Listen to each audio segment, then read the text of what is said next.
After too many weekends manually analysing your painstakingly collected data, you finally decide to automate the process. A colleague emails you a script and a few instructions to get started. But when you try to run it on your computer, it crashes, and you can't figure out why. Your colleague can't help either. It runs just fine on their machine. Next, you check with your group's IT support. They install a few things on your computer, so the script finally runs. You don't ask what they did. You're just relieved it works and dive straight into your analysis. Soon, you've created several versions of the script to test the different parameters.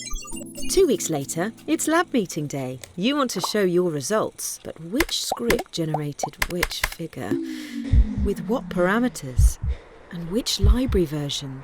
It's not clear. Sound familiar?